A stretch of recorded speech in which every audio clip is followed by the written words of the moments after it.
Go ahead.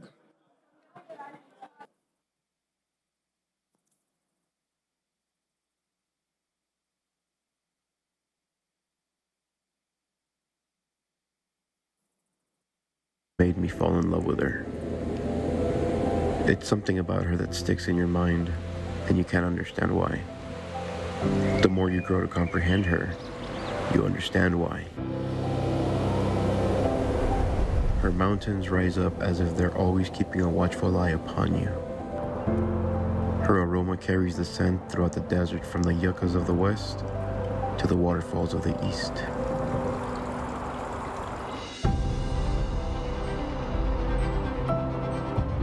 There is no rush in this love, but there is movement.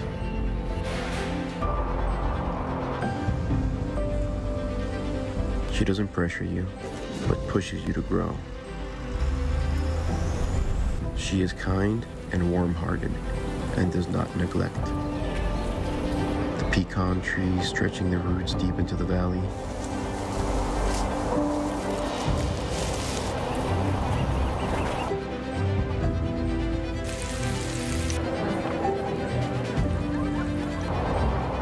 The sounds of tires leading nowhere and everywhere. How her river runs slow and steady like a peaceful soliloquy. I never thought I would stay with her. To put my hands on the earth and build something that would outlive me. But love has a way of slowing you down. It has a way of making you look twice, turning stop signs into welcome mats. So I planted something in here. Not just a business nor a life, but a reason. A reason to wake up in the mornings. To be able to dream on my feet. I have laid foundation here, not just of clay, sand, and water, but of love and sweat, of something everlasting. And now I ask you, what will you build? Find something worth keeping and worth staying for. Because in this land of enchantment,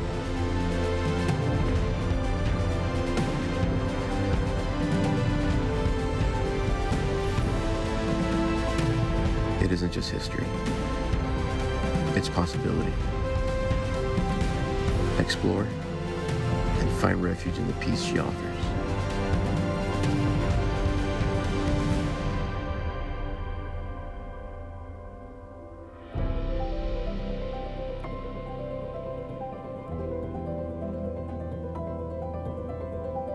So tell me, what will you leave standing?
This year, I'm looking forward to the new library opening up in Chaparral. I'm excited for the student internship program. More growth and development. I'm very excited about some of the La Union projects that we got going on. The election, it's always fun every year to see it come into fruition from filing day all the way to the actual election day. Becoming a better provider for the community. I'm looking forward to the She Leads program. This year I'm looking forward to seeing all the new faces joining the county. Good afternoon, everyone, and welcome to the 2025 State of the County Address. We're so glad you could be here. At this time, we invite you to please make your way over to your seats, as today's program will begin shortly. We thank you for joining us for this important look at the progress, priorities, and future of Doña Ana County. Once again, please find your seats. We'll be getting started in just a few moments. Ladies and gentlemen, if you can please rise for the presentation of the colors by the Doña Ana County Detention Center Honor Guard, led by Lieutenant Morales.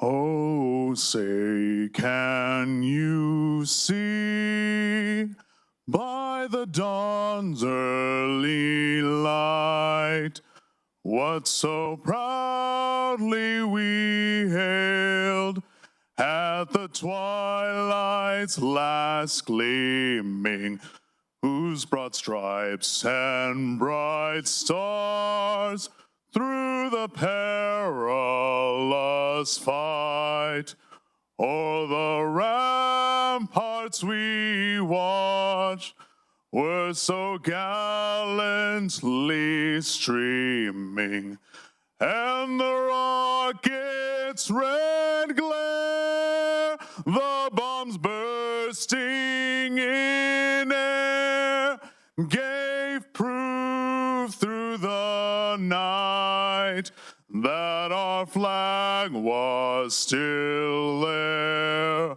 Oh, say does that star-spangled banner yet wave for the land of the free and the home of the brave.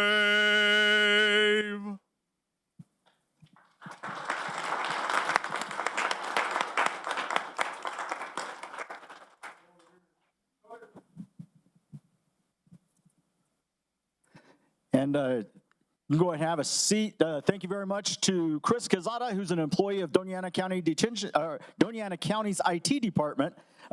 He's been with us for 7 years, and if you'd like to hear him sing some more, he is going to be performing in the lead role for the Las Cruces Community Theater Andrew Lloyd Webber presentation of School of Rock, starting later this month, May 30th through June 15th. Thank you very much, Chris.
And now, to start off the 2025 State of the County Address, I am pleased to introduce Board of County Commissioners Chair Christopher Shaljo Hernandez.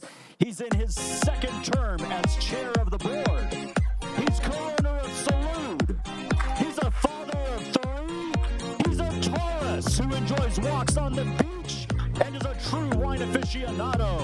Please get a hand for BOCC Chair Shaljo Hernandez.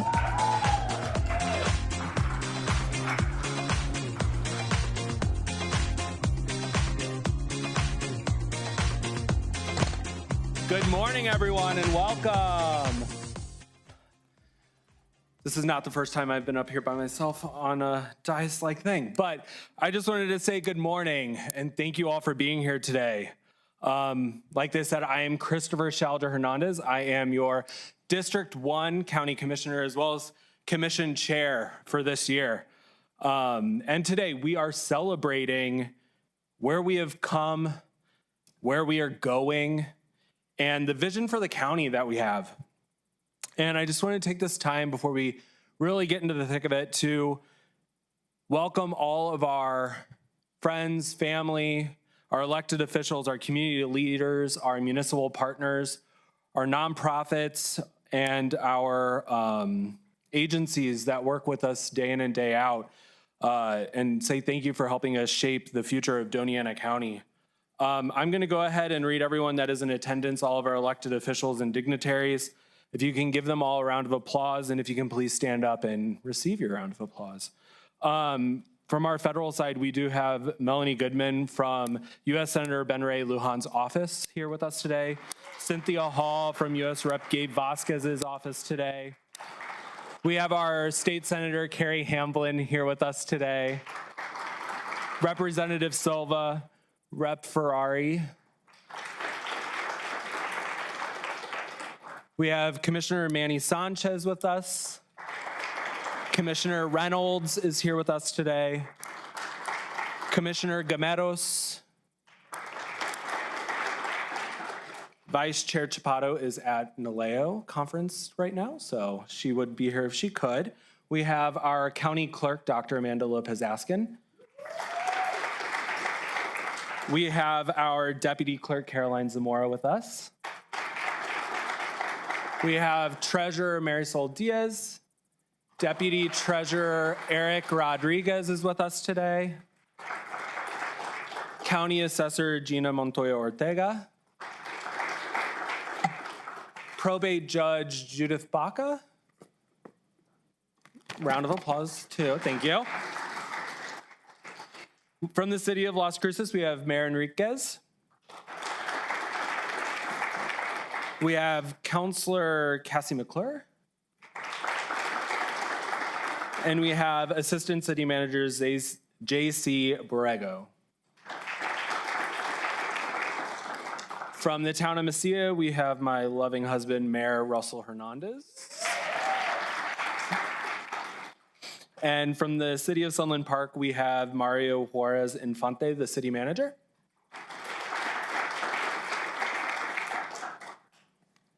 And welcome. If I've missed anyone, I apologize, but once again, round of applause for everyone for coming out here today and joining us. And with that, there's so many to name, but I want to give a huge shout out to Doña Ana County's staff and employees, not only for putting this wonderful event together for us, but also for just being amazing day in and day out, working with us and working with our constituents. But like I said, one round of applause. But like I said, welcome to the State of the County Address. This is the first one we've had in well over a decade. And this is going to become an annual thing, letting you know what we're doing, what we're working on, and where we're going. And I'm really excited to be sitting here today welcoming you all and putting the first one together to where we can tell you all the exciting things about Doña Ana County. One of the most exciting things that has really guided us during these conversations the last few months is our strategic plan, which the County Commission voted on November 14th of 2023, which was created from Doña Ana County staff, our county commissioners, and you all, and in your very important community input. It set a shared direction for us to go with a vision. And with that vision came 7 vital conditions. And we'll hear more about those vital conditions later on this morning from Assistant County Manager Macias. But our county commissioners were all asked to adopt a vital condition or multiple vital conditions that they want to focus on within themselves and within their district and countywide. So just kind of going over those briefly, because we've never really talked about them out loud, is I picked a thriving natural world and humane housing is something that I wanted to focus on here in our community. Commissioner Sanchez chose to work on reliable transportation, a natural thriving world, civic muscle, and belonging. Commissioner Gameros chose to work on a natural thriving world, basic needs for health and society. Commissioner Reynolds chose civic muscle, belonging, meaningful work, and wealth. While Vice Chair Chapato chose community implementation plan, which is where we will be engaging our community further. Some other things that we've been working on is the growth and prosperity of our colonias. Because when we invest in our colonias, we invest in every single resident here in Doña Ana County. And by doing that, we're sending a clear message that we care. We've been working with Tierra del Sol to bring affordable housing projects to the area. We've been working with individuals like Senator Hamblin to work on improving water and sewer infrastructure in our communities. We've been taking community health programs to our residents and meeting them where they are. We've been expanding fire and safety rescue services throughout our whole entire county. And we've been collaborating with our nonprofits and local organizations to provide funding services and meeting the needs of our community. We recently just launched our public art board, which is really exciting, and that will be putting 1% of all new builds and renovations into a fund to bring public art to our community. And actually, if you have any interest in joining that, we're putting together our public art board right now. You can go on our website and you can apply to be on it. And that will be bringing murals, art, graphic art, anything that you can think of to all of our public spaces to really focus on local artists and giving them a platform to be seen. 2 weeks ago, we had our Board of County Commissioners / department retreat, which has never been done before. We were all in a room for hours on end. I only got my hair pulled once, but you know, County Manager Scott Andrews, he envisioned that and brought us all together. All of our department heads, our assistant county managers, all the electeds, everyone that you can think of, people that specialized in certain projects and programs. And we really took a deep dive into the strategic plan and what that's going to look like for the next 5 and 10 years. We discussed the vision that we all had for our county. We all looked hour after hour at what we wanted to see here for our community members and our family. And the outcome was focusing on quality of life. Initiatives that will not only boost our county's overall health and wellness, but also it'll create a place where people want to work, live, raise their family, and thrive with all of us. Investing in our residents so that we can thrive. What that means is that that when we thrive, we will attract and retain our local talent here in Doña Ana County. We will increase business development and investments in our community. We'll enhance property values by doing this. We'll foster a vibrant and dynamic local economy. And we'll encourage entrepreneurship and innovation here locally, just by focusing on quality of life initiatives. And that's just a few of the things that we've been doing in the last 6 months, really. But within that process, we're here today because we went through a transition here at the county, a very big transition where we, as a commission, went and found a nationwide search firm to help us find our new county manager. And we brought it to the community in every aspect that you can think of. We made them all go on tours of the community. And out of that, I think myself, our fellow commissioners, and our community members realized that we are much bigger than we all think we are. And in doing so, we found our new county manager, Scott Andrews, who at the helm of Doña Ana County, along with this Board of County Commissioners, will continue to thrive, innovate, and set the bar for what a strong and thriving community looks like. So please join me in welcoming County Manager Scott Andrews, someone who is not only a dedicated public servant, but also a true champion for the future of this county. Welcome, County Manager Andrews.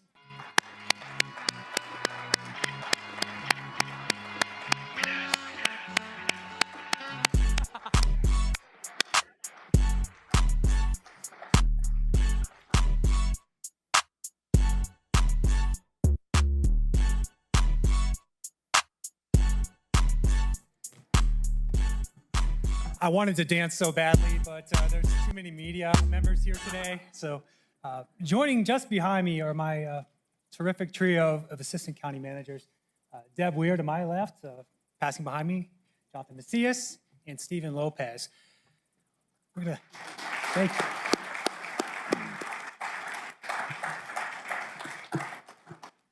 I'm not normally one to talk about me, but I know only about half the room so far, so hopefully we'll work on the other half today.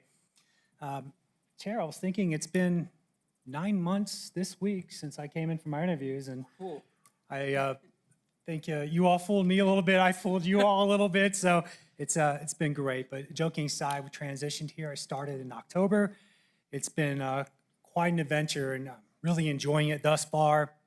Some of the first impressions from the community, I'm admittedly formerly a city guy. I grew up in Tampa, Florida. I served my first 11 years in recreation there, climbed the ladder, went to school at night, and then transitioned to the Atlanta area for about a decade before moving to California and then coming here. So this is my second CEO assignment, and prior to that, I was a number two on 2 other occasions.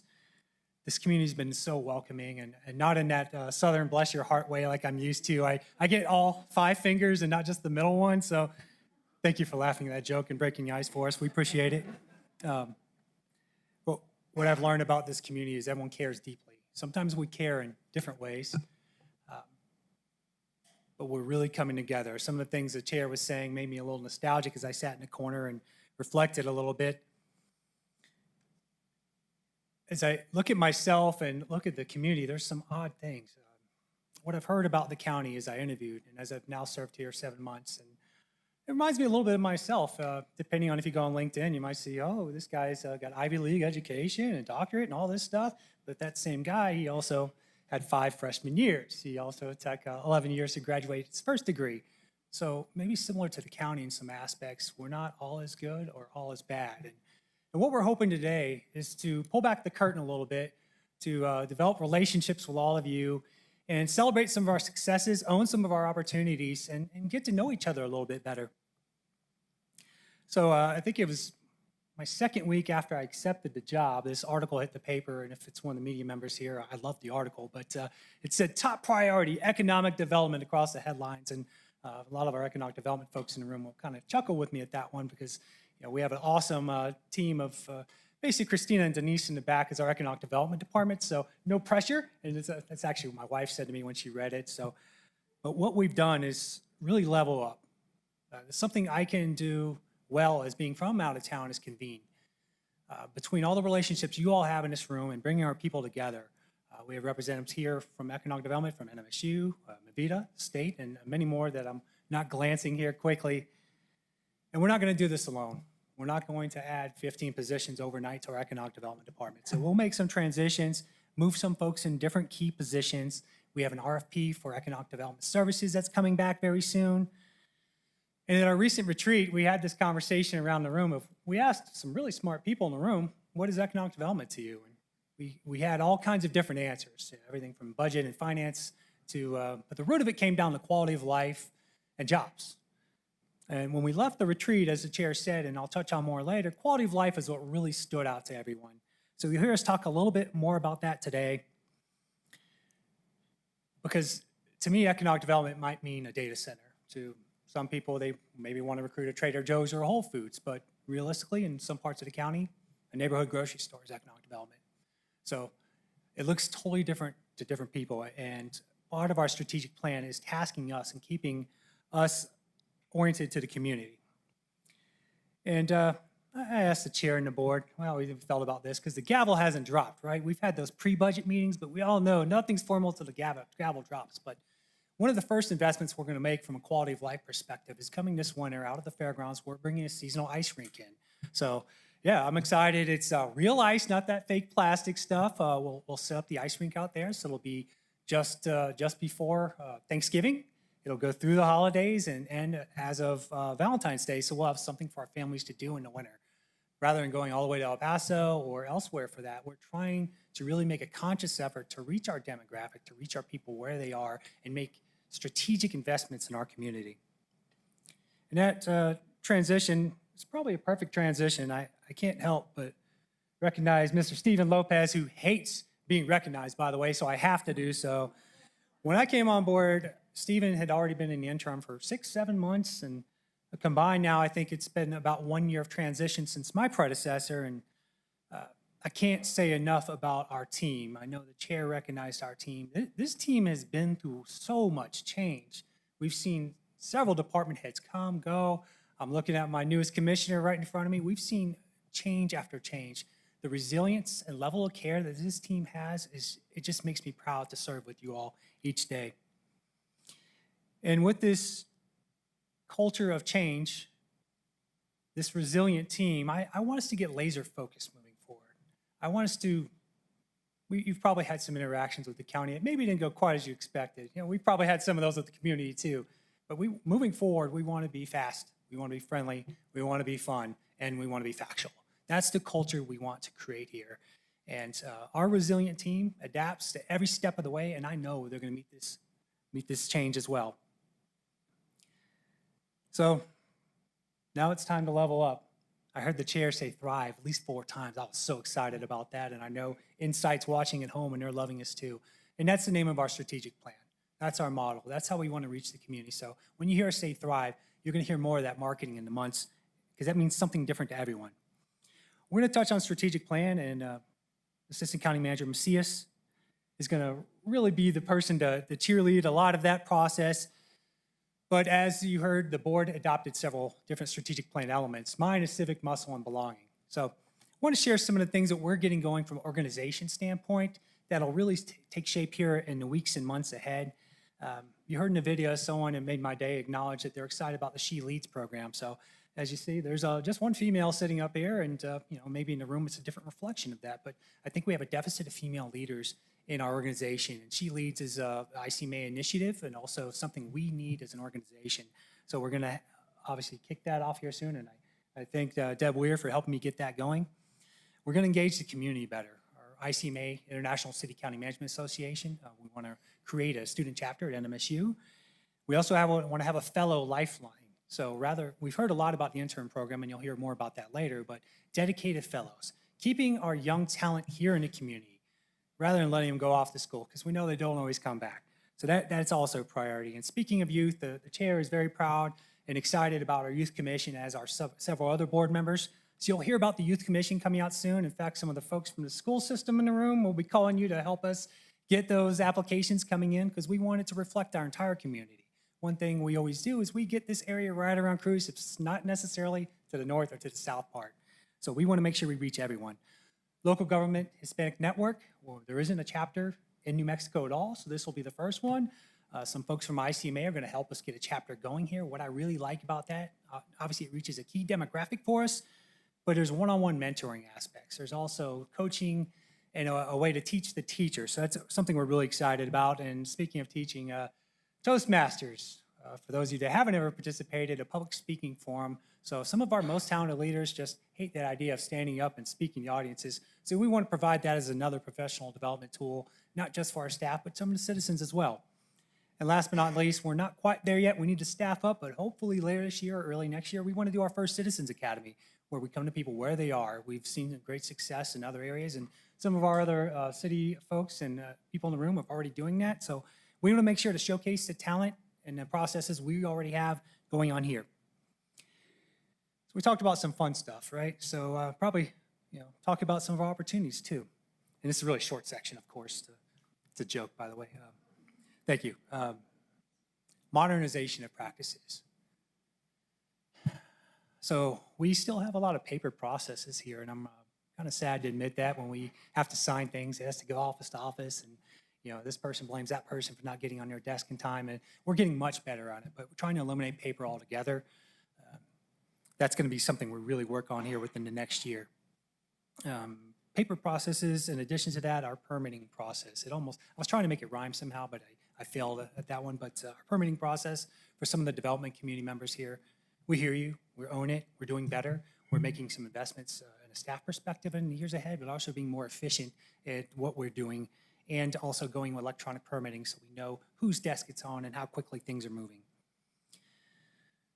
And last but not least, my favorite, SOPs, policies. So we're government, we do policies right, at least we're supposed to, but some of our policies are quite dated, upwards 10, 15 years old in some areas. So we're actually doing an HR policy rewrite as we speak here. Ms. Weir will speak more about that later, and hopefully we'll tackle the finance process later this year or early next year. So having an SOP for every single area and make sure we're streamlining and also holding ourselves accountable. All right, that's the opportunities. Look around, isn't this pretty cool?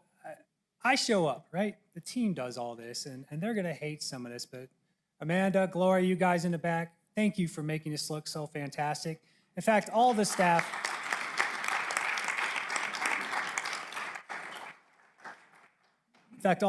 in the room, please stand up for me so I can just lay eyes on you and recognize you. Stand on up, I know you're here, don't make me call you out. Yeah, thank you.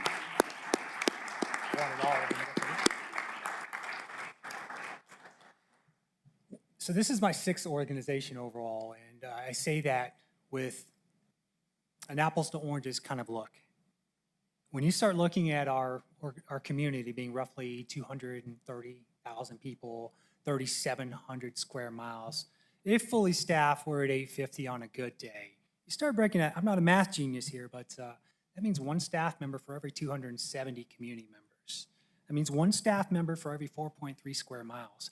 Our team is lean, they are efficient, and they multitask really well. And you all didn't stand up, and I did want that, but I am so grateful for each of you and just wanted to recognize you one more time. So saying how lean we are, everything is a team approach.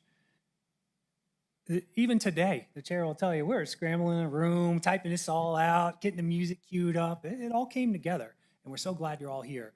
But we have a team approach to everything we do here. Our philosophy is really to empower our team, to unlock them, to let them do their jobs. They are all experts in something else. I'm a generalist by trade. I have 2, 3 areas I came up in, but that's my niche. We have an expert for every single thing in this room, and just so grateful for all of them. More than anything, what I heard in the chair's voice earlier is we want to change the narrative. We didn't always play ball. I've heard that, and I'm a little sad to say that. But here we are today. We are not just open for business, we're here to make a difference in the community. We want this to be an area where everyone can thrive together, and we're not going to do it alone. It requires partnerships, and I wish we had a room 3 times this size full of people, and maybe next year we will, hint, hint. But we're making some great strides there, and we can't do it without all of you. The chair touched on a retreat that was 2 weeks ago, and it was fantastic, and I'm going to tiptoe through some of these conversations because some of them are a little delicate, but I do want to share a little more feedback with you. So the team, we went into it, and originally we were going to take a field trip and go somewhere else, and believe it or not, measles outbreak actually sidelined us. So here we are in the building here, and had a fantastic experience. So we flew in some best practice leaders throughout the nation to speak to our group. We had 2 days of talking through issues, opportunities, and successes, and ultimately we came away with some real feedback. I know the team, we felt pretty good. We had some marching orders to move forward, and we're gearing up in the next few months to go back to the board with some priorities where they can decide whether or not they want to make a big investment in the community. we came out that day really excited, again, about quality of life initiatives. The city does a pretty good job with recreation, but it's not something we've always been in the business in. But we had some resounding feedback that day to have a bigger emphasis in the community, not just with potentially new recreation centers, but upgrading all of our current facilities and making a difference throughout the county as a whole. And along with the ice rink, we can't just plop down an ice rink out there and not make other changes, but some of the other things we want to pursue are maybe an amphitheater at the fairgrounds, maybe revisiting some of the nostalgia from the past. Let's reinvigorate that and make it a place where people can come together in a destination and experience. So those are the marching orders we were really excited about. And also in there were obviously some infrastructure improvements, having better access to the south part of the county and maybe even having permitting offices there. So we're really excited for that. And hopefully in the months ahead, you all will hear the board talk through some of this themselves. And if they decide to move so, then ultimately it'll go back to the voters in the fall. So big milestones. We're doing some really exciting things. And last week, Deb Weir and I actually went to DC to advocate for our community as well. So we're not just doing it on this local level, we're hearing our national voices heard as well. In a lot of ways, this is a historic crossroads for us. And maybe similar to the example I gave before about myself. We're not as good as we make ourselves sound on LinkedIn. We're not as bad as our haters hate on us for. That is where we are from a county standpoint. Where are we going to go moving forward? We set the stage today with some really exciting things that can transform us in the next year. In fact, if we look out, if these things all come to fruition the way they can, this is an entirely different community. We're shaping this, transforming for the next 20, 25, 30 years. So that is on us. It's going to take all of us together, though. So I think owning who we are, owning our future, and stepping up at this moment are critical in our weeks and months ahead.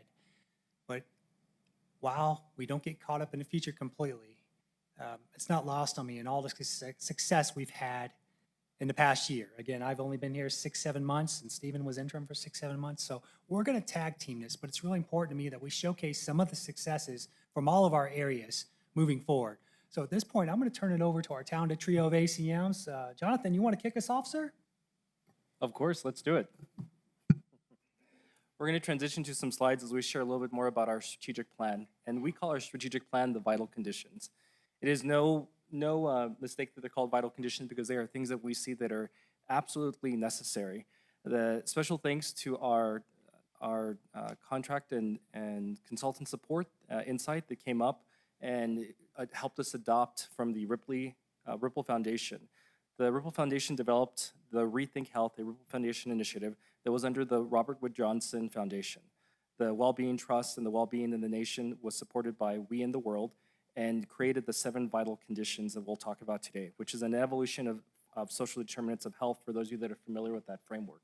It underpins the needs in our community, and there are areas where we really have identified that we need to focus together with our community. And I think as we get the slides going up, one thing that you'll see is a QR code, and it will allow you to download the vital conditions. I look at you, Nicole. I know that you have a inert opportunity and desire to what you're trying to effectuate in terms of change in our community. And we want to make sure that we issue those challenges to each other and we hold each other accountable, and so that we can actually walk that vital condition with you as well.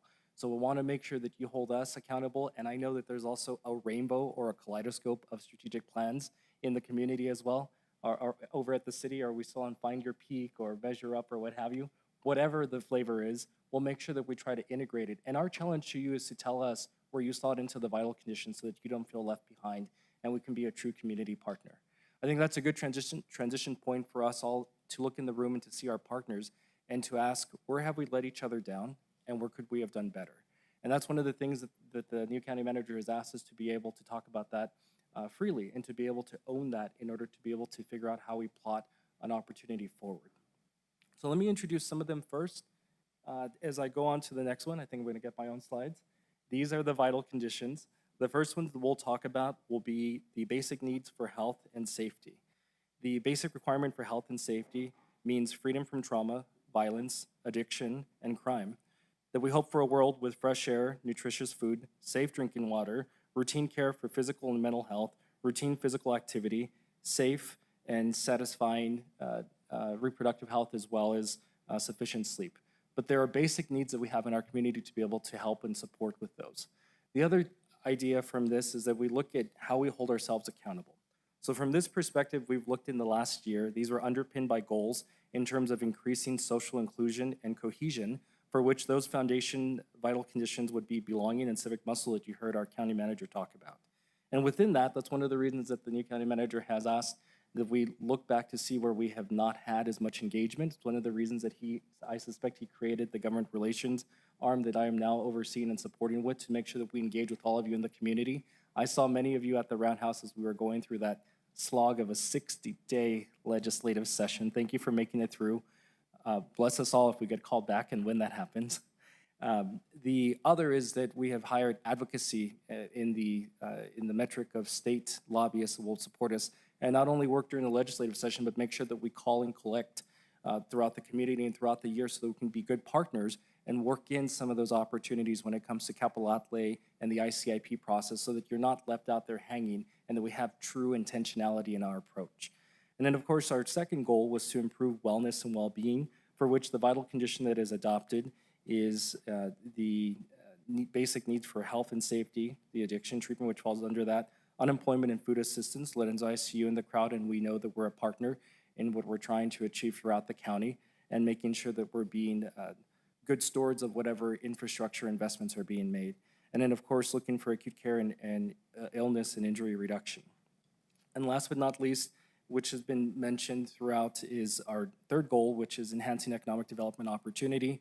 It's interesting when you hear us put our focus on quality of life, because we understand that that is a true seesaw when it comes to economic development and how it can support or begets quality of life. So as we talk a little bit more about our accomplishments, I'm going to share the stage with our other ACMs, and we'll talk about what progress has looked like so far. First up.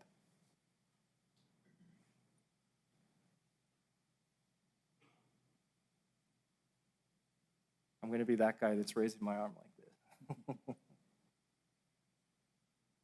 All right, let's advance to the next slide. Just go ahead.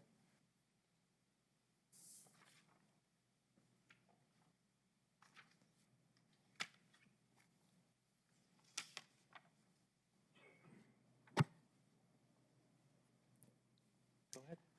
Deb. Good afternoon.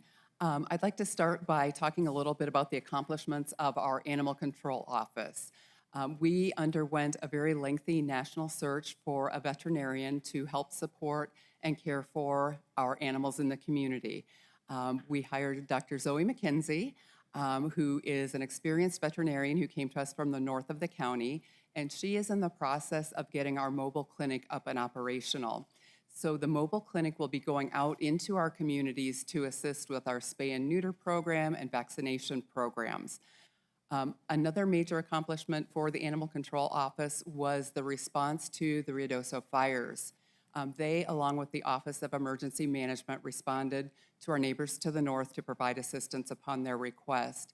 So they went out to homes where owners could not evacuate their animals and retrieved those animals, fed them, cared for them, and then ultimately reunited them with their owners. So, thank you. And yep. The next department to highlight under the basic needs for health and safety vital condition is DASO. When people think about safety, DASO is often top of the mind for a lot of people. And under the leadership of Sheriff Kim Stewart, they obtained a new crime scene vehicle this past year and put it into use. They had an academy graduation that brought the field deputies to just about 100% staffing. And they have efforts underway for a new public safety emergency vehicle operations course that they envisioned and brought forward. And we're making some good progress on, and look to hopefully get some funding from our partners out there to bring that to realization in the next year or so. The detention center also had a graduation of a class of detention center cadets, and they also received their 4th New Mexico County's Adult Professional Detention Standards Accreditation, one of the few detention facilities in the state that is accredited. And then our fire rescue department received 3 additional what we call rescue units. Most people think of them as ambulances, but in addition to serving everything that an ambulance does, the rescue units also have firefighting equipment on board. So those firefighters that are out there in those rescues can do more than just what an ambulance does. Those are going to enhance EMS response and emergency transport capabilities. They remodeled 2 fire stations and just opened up 24/7 staffing at the Fair Acres station, and are working on 2 more station remodels to enable efficient operations and accommodate full-time staffing. And I think, Deb, it's back to you. Under the leadership of our Health and Human Service Director, Jamie Michael, our Crisis Triage Center reopened on January 1st of this past year. They are now a 24-hour site, and they are fully staffed and licensed and receiving guests and clients from our partner organizations, which includes law enforcement and our hospitals. So they're providing that immediate emergency assistance to people in need and then connecting them with the community resources. And so that's a very important part of our community's health initiative. So thank you to Jamie and her team.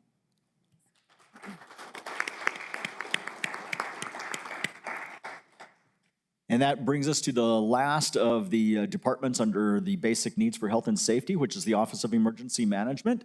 If you've driven by the NMSU golf course in the last week or two, on the south side, you will notice that there's a lot of ground being moved on a 7.5-acre site where the new Emergency Operations Center for the county will be located. That serves not just the county government, that serves the county geography, including all of our municipalities. It's a partnership also with New Mexico State University, and will be the most capable EOC facility in the state when it opens here in just about a year. The OEM team also, as ACM Weir mentioned, was part of the Ruidoso and Roswell wildfire and flooding responses, and they provided post-incident assistance with the city of Las Cruces due to the Young Park shooting in conjunction with a wide variety of partners that they brought together to stand up the Family Assistance and Resource Center. And they have developed key plans that needed to be updated since 2011 for all hazards emergency operations, hazard mitigation, and assisted the Animal Services Center of the Mesilla Valley with their emergency plan. Thanks, Stephen. You talk about going by the golf course, and I should remind everybody that you don't want me golfing with you. Last time I tried, I needed to play scramble style in order to even get points on the board, so keep that in mind in case you ever are putting your teams together. In an opportunity to be sincere and to be authentic, one of the things that I think we also should highlight when we're talking about the Crisis Triage Center is our efforts to destigmatize the mental health needs in our community. It wasn't that long ago that Jamie Michael and her team helped to roll out the 988 initiative here, which means that if you or somebody you love find yourselves at a moment of crisis, that you can text or call out to that number. It's one of the reasons we all now have to dial the prefix on our phones, but it also means that in our community, if we don't feel equipped to be there for somebody, that you can pass that number on to somebody and just check in on them. We ourselves, many of us in this room, are actually mental health first aid trained. I don't want to disclose anything that's entrusted to me, but I know for a fact that many of the people in here have firsthand accounts with people that they love that work through the mental health illnesses, and there's a lot of resources in our community out there. So please don't let that be a reason that you go a day with not seeing somebody, because there are those opportunities for connecting with services in our community, and we are investing and making sure that we push them out. The next thing that we'll talk about, which is an affinity to that, is humane housing. Humane housing from the vital condition perspective consists of a housing that is adequate and a space per person, affordable cost, close to work, school, food, recreation, and nature, including diverse neighborhoods, without getting into the thoughts of gentrification, segregation, concentrated poverty, and also looking at safe structures.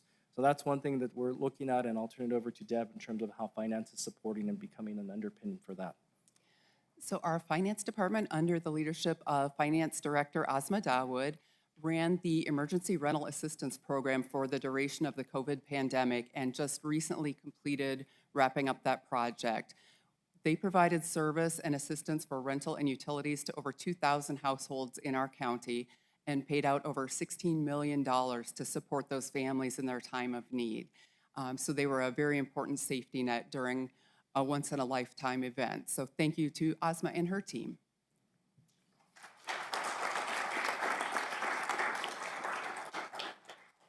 Our next vital condition links to meaningful work and wealth, which means rewarding work, careers, and standards of living for family and community wealth, good paying and fulfilling jobs, job training, retraining, savings, and limited debt. You'll hear that a lot of those themes coordinate with the concepts of core economic development and how we can be at the ready to work with our workforce partners as they seek to hopefully resize the appropriate amount of offices throughout the state to be able to help with those reskilling and the upskilling needs in our community. To that effect, one of the prime departments that falls under that is the Assessor's Department. And it wasn't that long ago that Assessor Ortega and her staff combined forces with the state in order to host a Veterans Exemptions enrollment fair, is what best I can call it. It happened actually the same day, one of the days we were having our retreat, so I know we were probably a little bit loud next door, but those veterans can get rowdy as well. During that enrollment fair, over 216 people showed up, and I'm told about 150 were provided services that day. We also look to the advances that our clerk office is making as we look to see how the new warehouse is getting off the ground. The new warehouse will bring operational efficiency, more storage, and construction started this year and is slated to complete this fall. If you look at it today, if you want to take a quick ride over next to the MRVDA building, you'll see that it is fully up, and there's actually a tour online that the deputy clerk has been showing if you go to their YouTube page. Next, we look at this from the perspective of community development. Christina Ainsworth and her team are working hard to bring us updates on the comprehensive plan. They've also rolled out those new services that County Manager Andrews mentioned in terms of being more digital ready. We have heard the calls to be more in community, whether it's from the New Mexico Board Authority to maybe even co-locate or be able to serve the needs of where the business community is growing. We're looking at opportunities for how we can deploy, but also how we can leverage technology so that we're not duplicating the number of full-time equivalents. And we hope to bring you more updates to that in the coming months. And then, of course, back over to Deb, who can tell us a little bit more about what IT is doing under that initiative. So as part of the Meaningful Work and Wealth, the Information Technology Department is supporting broadband connectivity. One of the projects they have is up north between Hatch and Radium Springs. There's a 28-mile stretch where they are putting in broadband fiber. We are currently at 95% completion and expect to complete that in the next few months. That will support over 1,600 homes and up to 100 businesses in having connectivity at high speed to take advantage of current economic opportunities. The other advancement they're working on is the Salem Tower. They are creating some microwave towers, and what they will do is improve our public safety connectivity, have fixed wireless connectivity for residents. We're also expecting that to be completed at the end of June of this year. And last but not least, they are putting high-speed internet at the fairgrounds, which will then support all of our events out at the fairgrounds and allow us to add additional venues as we move forward with some of the plans that the county manager and the chairman talked about. So thank you to Kent English and his information technology team for leading this effort.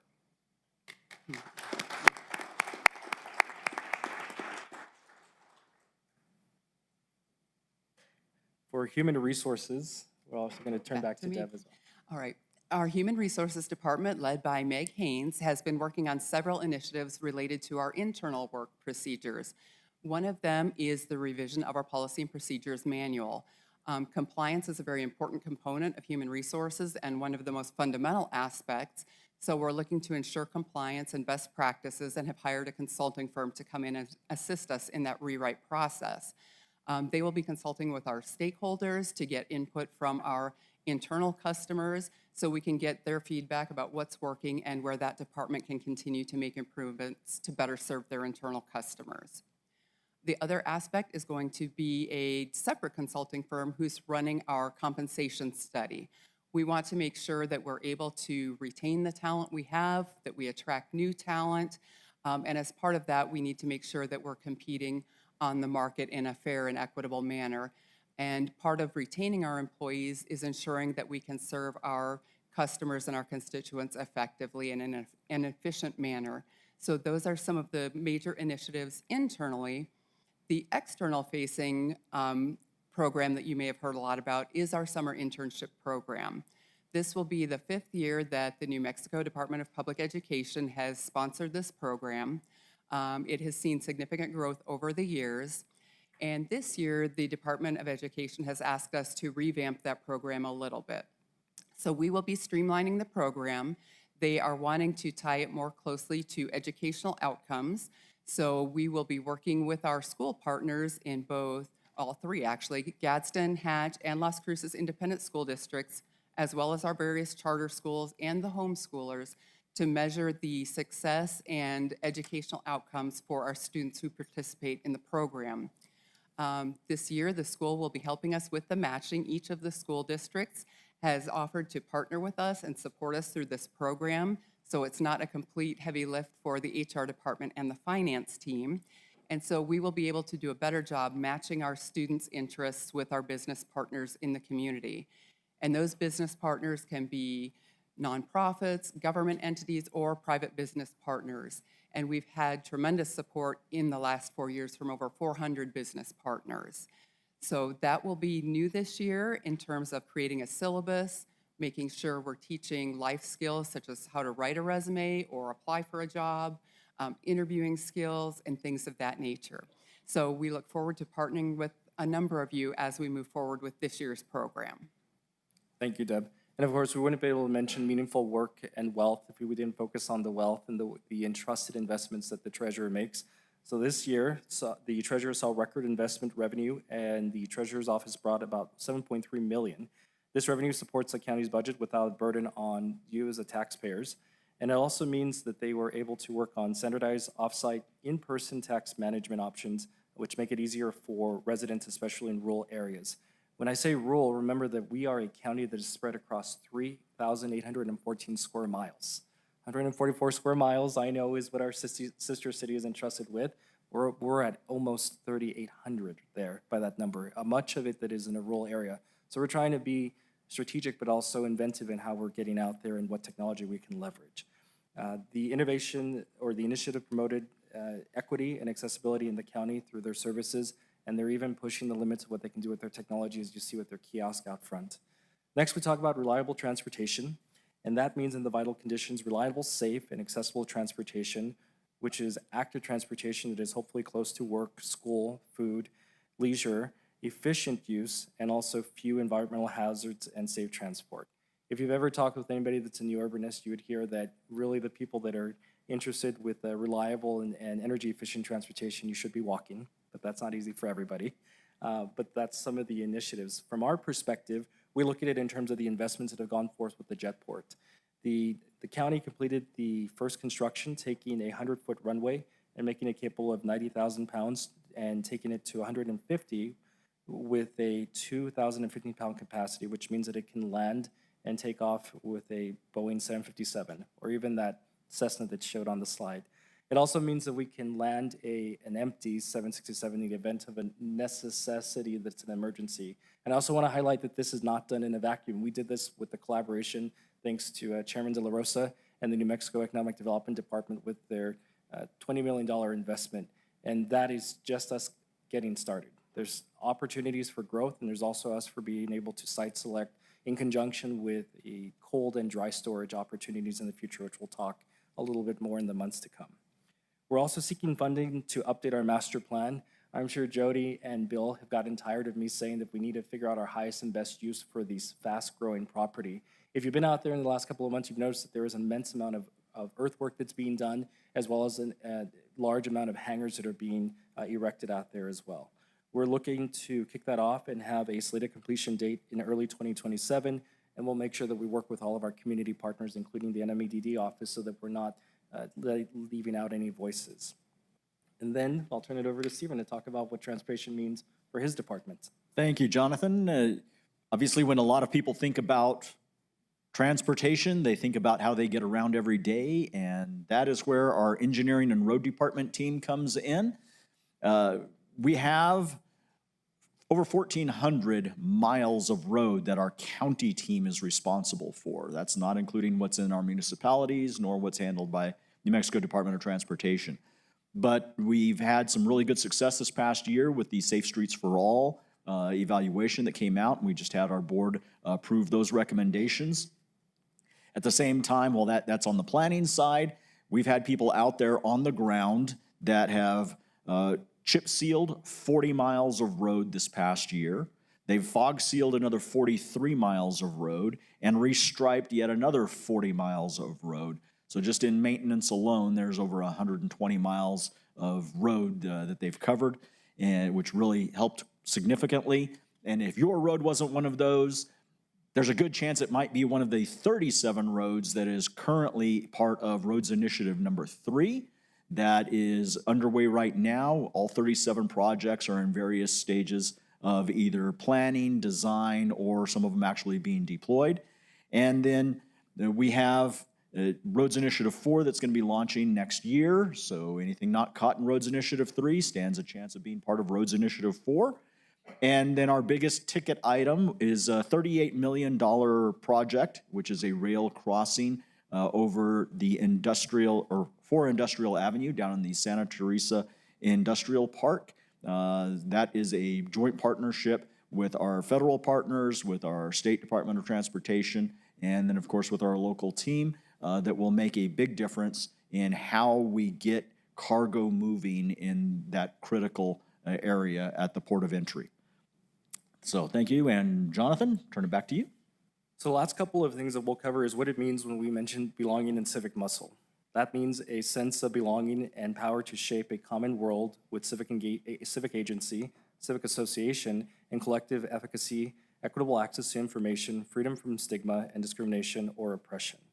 So we invite you to be part of our civic muscle and belonging. You can watch our meetings live on YouTube very frequently. You can follow along with us, and also come and visit us here at the Government Center. We hope this isn't the first time you've been here, and for those that it is, come back again. I'll turn it back over to Stephen to talk a little bit more about how our PIO has been exercising their belonging and civic muscle on their end. Thanks, Jonathan. So real quickly, just to point out, every single county department has a piece of the belonging and civic muscle. Every county department is expected to be engaging with the community, serving the interests and needs of the community, and being transparent in how we engage in business. And when it comes down to it, really our public information team is instrumental in how we communicate out and how we receive information in. This past year, they launched our new logo. And for anybody who thinks, oh, that's easy, you just sit down, you draw something up, and we're done. That is actually a much larger effort. The logo is right here, right behind our chair, county manager, and ACM Macias. The logo looks really good, and you're seeing it now on all of our merch that's out there, our advertising campaigns, and you'll see it a lot more in the near future. We also, in the PIO department, hired a new public safety PIO. Again, part of that transparency is making sure people know what's going on in the community when it comes to their health and their safety. And that has been a phenomenal launch. In just a little under a year, we already have closing in on 2,000 people following the public safety pages of our social media. And we are really getting lots of great feedback from the community on things that they're learning about what the county is doing for health and safety. So leave it at that for sake of time. Jonathan, turn it back to you for Thriving Natural World. So I'm going to bring it into a close out here as we talk about Thriving Natural World, which is defined as sustainable resources, contact with nature, freedom from hazards, accessible natural spaces, clean air, water, soil, and freedom from extreme heat, flooding, wind, radiation, earthquakes, pathogens, healthy ecosystem, and the ability to sustain and provide necessary resources. I read the earthquake part, and I just think about the earthquake that we felt this week. So it's definitely demonstration of a changing world. The two departments that have been supporting that is one that I oversee and support, which is Fleet. They are getting ready to expand and continue adoption of their electric vehicle deployment. We've already worked in conjunction with the New Mexico Department of Transportation to be able to put out fast chargers to make adoption easier. It's not just us committing to new technology that the commissioners asked us to do about 5 years ago now, but to actually put it into implementation and to walk that talk. It also means that we can maintain these vehicles and have them for longer periods of time because of the reduced mechanical componentry, and that we're able to utilize them, but also offer in community that you can come and utilize some of the resources we have here in case you're not able to charge because you don't have the on-site ability. And then last but not least, we had flood. The three most impact projects for flood this year were Gardner Dam, Abathia Pond, and Lily Pond. For those of you that are curious about the sheer size of these projects, I invite you to go look at Mr. Garza's LinkedIn, or Mike Garza's LinkedIn page, and he frequently posts some drone footage that will show you just how big these earthwork projects are. Dams and flood mitigation are the kinds of things that you don't think about until things go wrong. The OEM office is definitely well versed with them, but I invite you to go and look at that video so you could see some of the sheer size. I know we shared it with Chair Small that was on the Appropriations Committee this year, and I'm sure Rep. Silva also saw it, and you saw the amount of work that's going out there to bring some additional forward protection for the community. And then, of course, there will be two other departments that we will review in conjunction, and I'll turn over to Deb. I'll be brief for the sake of time here.